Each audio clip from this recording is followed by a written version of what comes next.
The final chapter on JFK, Chapter 18, Yes, No, or Maybe So. Segment 1, Bruising. Welcome to Chapter 18, Yes, No, or Maybe So. This chapter and the next will cover a variety of topics. Some aren't that important, others may be important, and what we will do is examine in each segment as to whether there is an accurate, true answer, whether we may not know the answer, or maybe the answer that we think is correct is wrong.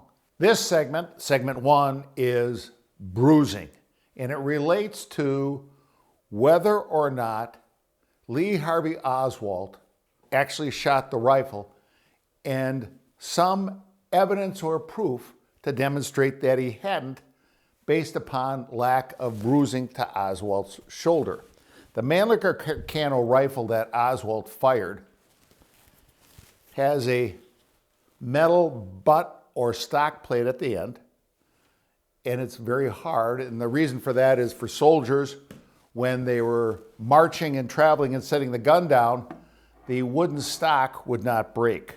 Some people have claimed that because Lee Harvey Oswald, in an autopsy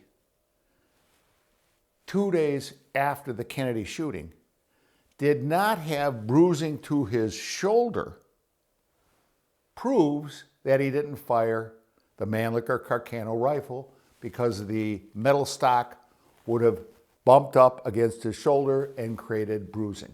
Let's take a look at our segment card for a second. This is actually a photograph of Lee Harvey Oswald while he was in the Marines shooting a rifle. Interestingly enough, note that he's shooting it with his right hand, and of course holding it close to his shoulder, which is what he would have learned while he was in the Marines. So the chances are probably strong that Lee Harvey Oswald was properly trained on how to fire a rifle. Whether it had a wood or a metal buttstock, he would have learned to hold it tight against his shoulder so there would not be recoil, creating a bruise in that area. In my case, I have owned 4 Mannlicher Carcano rifles, fired them all probably 100 or 200 or even more than that times, and had family and friends also fire my Mannlicher Carcanos.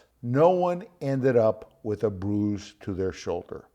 The lack of Lee Harvey Oswald having bruises to his right shoulder region 2 days after the Kennedy killing during his autopsy doesn't rule in or rule out the fact that he may have fired the Mannlicher Carcano rifle with a metal buttstock.